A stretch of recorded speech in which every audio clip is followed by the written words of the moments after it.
a Chisme Café y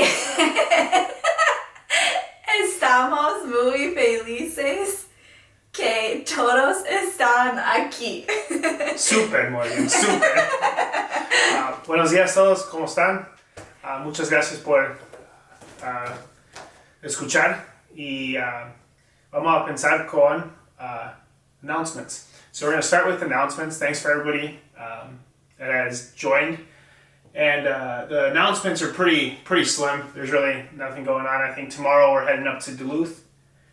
Yeah, so we are going to check out Spirit Mountain, and that is, I think there's like two, right, on the Indy Pass up in that area? Or am I thinking of Lutsen? I think you're thinking Lutsen. Okay, so we're going to Spirit Mountain, see how it is. They've gotten like 9 inches of snow in the last week. Not month, that would be sad. In the last week, but it's also been really warm here, so we'll see how it is. Yeah, so if you have any recommendations on Duluth or anything up there, we've been up there one time, but if you have any recommendations of things to check out, places to eat, definitely shoot us a DM or message us personally. Yeah, all are welcome. We'd appreciate it. So to start the chisme of today, my buddy Steve Halverson did create these cool little menus. To go along with Chisme Cafe. So they are cool. They have the logo of the Chisme Cafe and then the Bearbonesmedia logo on the back. So thank you, Steve, for always doing a Christmas with me. So Steve and I, once a year for Christmas, we'll give each other weird gifts. Last year I worked at a potato company and he sent me a potato with my face picture on it. So it's a potato parcel, and we had learned about this like a month before. A month and a half probably. Yeah. And it was so funny because we were like, we're never gonna get, or he's never gonna get this, or like, who would actually do this? Yes. People actually do it. It's really fun. It's kind of like a fun gay gift. It was, and I kept it at my office and at the company I was working for, and everybody got a chuckle. So once again, Steve is probably once a year I get to, exchange gifts with him, and it's always something different. I think the year before I gave him a puzzle of a Pokemon puzzle, and then I think he got it done that night because he works rotating shift. But that was in follow-up from the first year because he put your face on a Pokemon, yes, right? On a puzzle? Buff Pokemon. So I like to say he's the lead on the jokes and things that come up, but I think it's his wife Laura also. But we'll let him tell me who it is. But that's walking into the chisme for the week. Do you have any? I have 2 items. One of them is that my dad's back in the country. He was in El Salvador for 2 weeks. So luckily he left during the cold front that came in. He was already in Central America. So he beat it, right? Yes. Yeah. So he was already over there when the cold front came in, and then he came back before the other storm this week came through. The snowstorm that hit South Dakota and central Minnesota. And they're supposed to get another storm this next week. Yes. So they're just getting pounded this year. And I was talking to my aunt and even my grandma that live in Sioux Falls. They're like, we never get this much snow. I think there's a record for snow accumulation at this time. It's usually not snowing until January and February. So it's very interesting to see that much snow. And even like in the West, they're just getting pounded. Yeah. Like we have friends that snowboard in Logan at Beaver, and they just are having the best time because they're just getting all of the powder all of the time. Exactly. And then Taylor that lives in Logan says he's going to try and attempt a front flip this weekend. And he's one of the 3 mechanics. Yes. And a friend. Yes. He's one of our friends. So I have a couple buddies in Logan. Would be considered my cousin, Taylor, and then Cameron. They're all mechanics by trade, and I'm just their friend. So they know everything about cars. I'm just the guy that films. I'm just the camera guy. So hopefully he does it. He's going to send me some videos. So if it's good enough, we might upload it.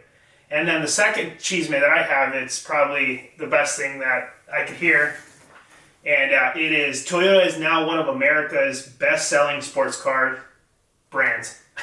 Just because Toyota is awesome.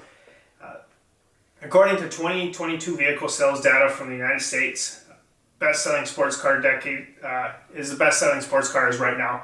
So did they say what one? Like, is it the Supra? It's just a Supra. The GR Corolla. Yeah, like, what is it? So the GR86, GR Corolla, and then the GR Supra, which are all considered their sports car division. About a decade ago, if any of you guys know, Toyota had very ugly cars, but the CEO... The egg. Yeah, but the CEO came out and said that he wanted to not have any ugly cars, and within a decade he did accomplish that. So, as said, Toyota is lead for best-selling sports car, which my cousin had a Supra, and definitely worth the money, and definitely Toyota leading in the game. I mean, even we're talking about sports cars, right? They all look very, very nice. But I joke all the time with you, and I say, we need a bigger car, so why don't we just get a minivan? Because the Toyota minivans actually don't look that bad. Yeah, they're pretty badass. You put some wheels on it, and we're good to go. You can lay down. It's roomy. They usually have DVD players. We got all the things we need. Yeah, no, they're definitely cool with some wheels. And I mean, Toyota's just overall, their Camry, their Corollas, all their vehicles look very, very nice. I mean, they don't look like a grandma's reliable vehicle. So right. So in the mood of transportation, right? So I saw an article that a TSA agent caught someone through security. So security is doing something, even though I feel like they don't usually. Caught a boa constrictor in a suitcase as an emotional support animal. So this person, I don't know what airport they were going through or anything, but they were trying to use a boa constrictor snake as their emotional support. So TSA is doing their job, and I appreciate it. That just brings up the question of why you would want to bring a snake on board. Well, a snake in general as a pet, but also why would you want to travel with it? Yeah. Understandably, I don't think you can get a pet sitter. Yeah. But no. If someone was like, "Hey, will you watch my snake?" No. No. Yeah, definitely not. Definitely not. And I don't think there's a Rover app or pet sitter app for snakes. Yeah. No, I agree. But, I agree. Yeah. So. And that brings us into the topic of moving. If you know us, we are always on the go, and we always like to move. So in the last few years, we've moved from Worthington and Marshall, Minnesota up to Fargo to Idaho, and Idaho to Wisconsin. So we thought that we would talk through some of our tips, our tricks, and just some things to maybe consider if you are thinking of moving this year. Yeah, so I'm just going to kind of discuss the business side of the aspects of moving, right? So the first time that we moved up to Fargo was we just moved up there because I went to graduate school. Right. So there was really no financial cost in the sense of what I needed to move. I didn't have much after graduation, so it was really easy to move. And we didn't want to live there, so it wasn't a whole, we didn't want to live in Southwest Minnesota, so it wasn't a whole lot of things that we needed to think through, really vet. We didn't like that area. Couldn't see ourselves, living there forever. Yeah. So you got into grad school. We said, yep, let's go. I was in the last semester of college, and it was all online. So we were like, whatever, let's just do it. Yeah. So that wasn't a big deal. The next relocation or the next move to Idaho was actually a big thing because it's 19 to 20 hours from Fargo to Twin Falls, where we ended up moving. Right. So in the aspects of things that you need to consider in the business side, so we relocated because I got a job offer. So in the job offer, you can kind of negotiate relocation, and the company was willing to relocate me. So this one was they gave me a lump sum, and then I could take the lump sum and do whatever I wanted to get allocated that way. So when you're discussing that, you need to really check in what's it going to cost to move, how much items you actually have, and how expensive the area is that you're moving to. Right. And it's really sneaky of like, oh, I don't think I have a lot of stuff to move. But you have a lot of stuff. Like, if you don't find out how much stuff you have until you have to move it all. Right. So in that move, we had plenty of time. We had been talking about moving out to the west. We had gone to Utah the year before, and we were like, you know what, let's just try to do it. We never really thought that it would actually happen, but we had it kind of in our minds that we wanted that as a goal. And you were in the sugar business, and you were looking out in the west, and we were like, well, we might as well just explore the options. So it was either Colorado or Idaho. We ended up in Idaho. So during that time, I would say it was about 2 months, you would think, of planning, really the interview process. So during that time, we had ample time to go through our stuff, start packing, where when we did decide that we wanted to move, and it was you're putting your notice in at Crystal and you're moving to Idaho, it was 2 weeks and we didn't have a whole lot to do. So that was also, our apartment lease was up, so we didn't have to worry about that. They were month to month. But when you're relocating, especially on a lump sum, you have to also check the terms. So some companies will give you a 2-year, it's not a 2-year contract because you can quit anytime, but you have to pay it back, or you can have a 1-year contract. And some are more. Yes. It just depends on the company. So that's the ones I've worked on. So I've had 1 and 2 years. So 2 years, it gets prorated. So let's say you have $5,000, and after a year you're left with $2,500 that you have to pay back.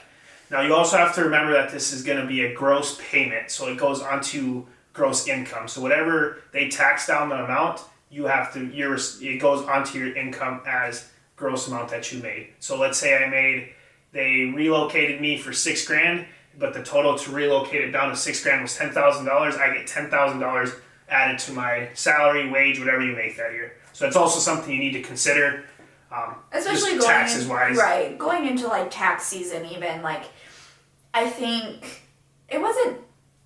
No, because we weren't. No, not the right train of thought. But it is just something to keep in mind when you're filing taxes, because it does show on income, and you could say, okay, I'm making $60,000 this year, but you got 10,000 of relocation, so you made 70. But so that's just things that you need to consider. Make sure that you understand how long the contract is with the company, and make sure that you always have that money saved up in case you get terminated or you decide to quit. So for the when I moved to Idaho, I ended up switching positions, and I was at 1 year, so I ended up having to pay the other half back. So they usually want a check, where you write them a check, and then all business as well, and you continue on with your life. Right. Sometimes they take like your PTO, so just all the things to consider if you are like looking to do that. But definitely just reach out to probably if you're looking to quit, maybe not reach out, but like just look into all the numbers, right, especially with the PTO. So when you're especially moving, make sure you're reading the contract of like your relocation. Just don't say like, oh, I'm getting relocated, let's do this. Yeah. Make sure you read it. Yeah, because at the end of the day, you have to pay it back. So if you have 3 weeks PTO, that gets allocated to your time, and then sometimes some companies will take your last paycheck to cover for the expenses. So that's just definitely some things to look at. And then in the sense of moving to a location, make sure you visit. I actually got to go out to Twin Falls and check out the location. So Morgan had never been when we moved. So that was definitely check it out. Make sure that you're gonna like the area. Spend a couple nights there. Go out and see what you can see. But that brings up the question of when we moved from Idaho to Wisconsin. So that was the same thing, another agreement with that company, got relocation. So when we were looking at that, we also have to check out the cost of housing, apartments, and everything that you need to look into before you actually move. So that one was done a lot more rushed, and Maury can add more situation on why we meant rushed. Right, so We had been lightly throwing around the joke of let's move to Wisconsin. And then it happened. But that's a story for another day. So Christian had gotten reached out to, had interviewed, got this job offer. And originally we had thought we were going to be in a different area of Wisconsin. Got changed a little bit on us, but that was also we did try to not negotiate, but push back the start date just because we were gonna be in a lease and we wanted to finish the lease out just because when you break a lease, sometimes it's very expensive. I think ours to break the lease was $1,000 every month that the apartment was empty, we were responsible for. So. Which luckily they were able to fill our apartment right away. So we were he was in talks with the company of seeing if we can push it back a little bit. And it came through when we were actually visiting Paul in Dallas that we weren't going to be able to push it back. Yep. And they wanted him to move. And be ready to work on June 6th, yep. I believe. So that gave us a month. We were in Dallas, and I had been lightly looking at like houses, apartments, but nothing really crazy. So get back from Dallas, and we have a week and a half to figure everything out, really. Start packing, finding an apartment. And the one thing that I didn't really expect moving out here was no apartment wanted to rent an apartment to us sight unseen. Yes. So when we moved out to Idaho, they were like, yep, you're in. It was... Well, even in Fargo, I don't know if we had to do a sight scene. I think Kayla went and looked at it. Okay, someone, yeah. But in Idaho, it was like we applied and 2 hours later, we were approved and we had an apartment. Here, we had messaged so many people, and moving here was kind of a mess. We had a week and a half, and I was working at Texas Roadhouse. You were working your 2 jobs. I was working 2 jobs, and we were just very busy. Trying to pack, trying to find everything, and then we leave for Honduras. So we were probably like halfway packed, and then we were there for 10 days. Got back and we moved 2 days later. So would not recommend that. But within this whole thing, we were under the impression that we had an apartment from the one place that said that we could rent. But then we got back and they were like, no, we never said that. So then that was an additional stressor that we came back to that we had to kind of figure out. Yeah, because we were still looking at moving June 6th. So this is all happening. We come back from Honduras, and we basically don't have an apartment from what the conversations we had. Right. So what ended up happening is she's the project manager? No, she's just like the property manager. She was out. Yeah, she had some family came up, and she's the one that said, yes, it's approved, you guys can have it, but the information was never passed on. So when we called back and they said, yeah, you guys don't have an apartment. And they had already gave it to someone else. Yes. So that someone else was us. Yes. So we were literally battling ourselves. So then, I worked from home, so I was able to kind of call around and try to figure it out. But a big stress to come back to. And then when we said we were half packed, I would say we were probably a quarter of the way packed. Yeah. Which good thing that we had started. I know you did not want to start packing before we had left for Honduras. You're like, no, we can do this all when we get back. But I was the one that was pushing for it, and good thing we did because we just didn't have time, and we hadn't really started cleaning.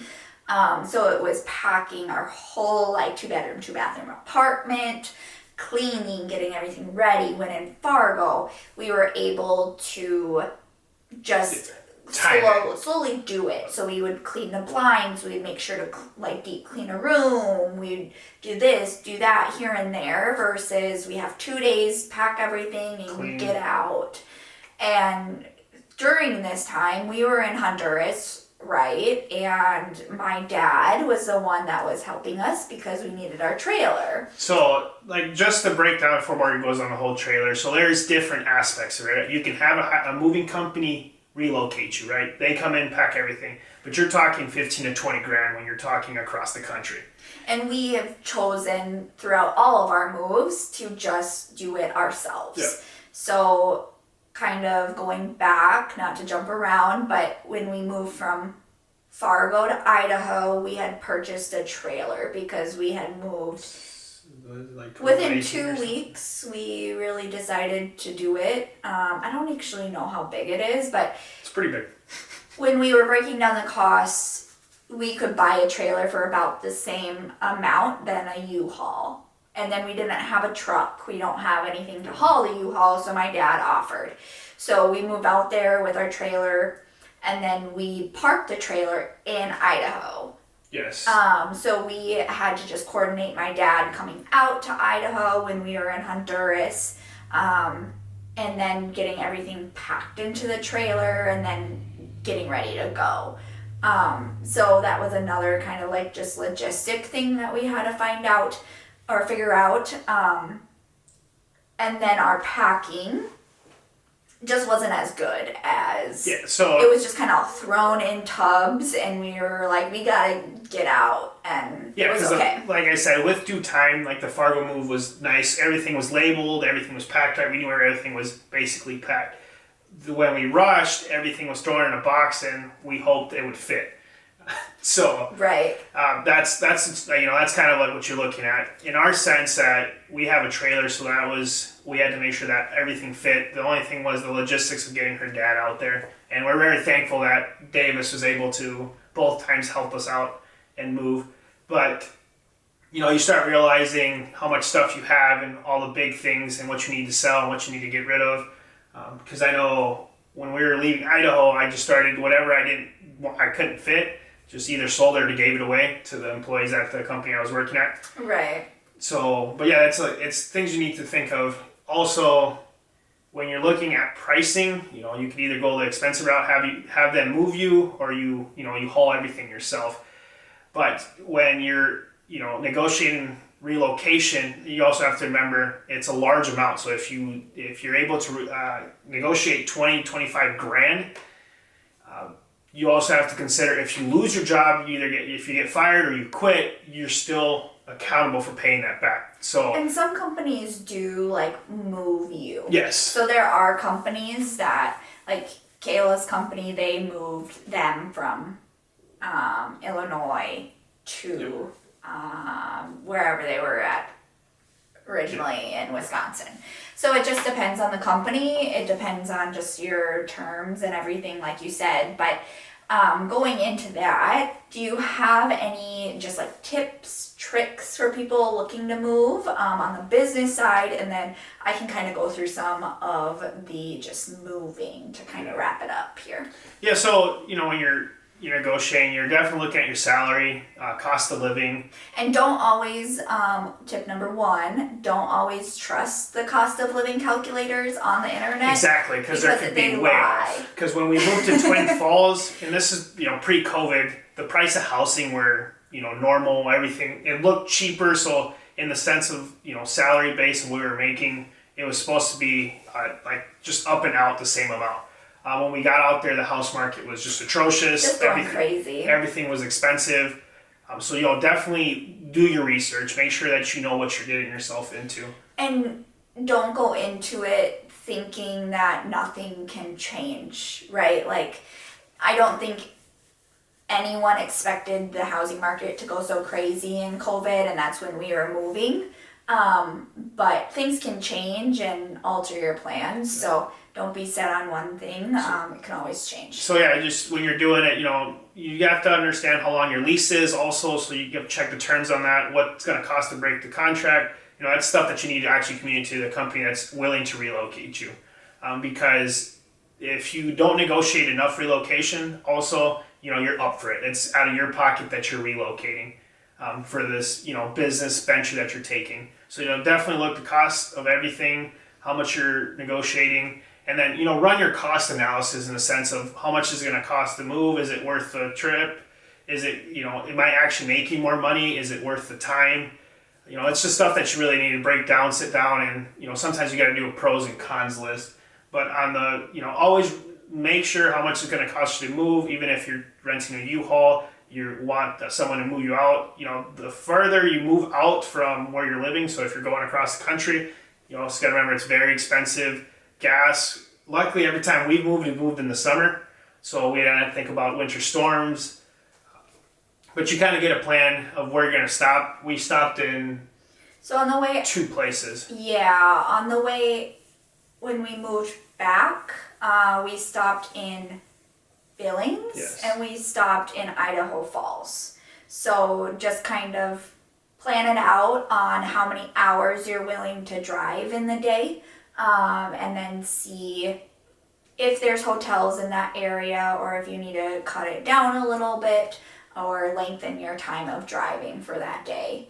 And then on the business side, one of the other things that to always keep in mind is your PTO, because being able to go and do all of the things that you want to do still if you move, that's one of the things that you can maybe negotiate, whether it's 40 hours front loaded or you're just accruing at a higher rate. If they're not willing to negotiate salary, that's always something that you can look into as well. Any other tips?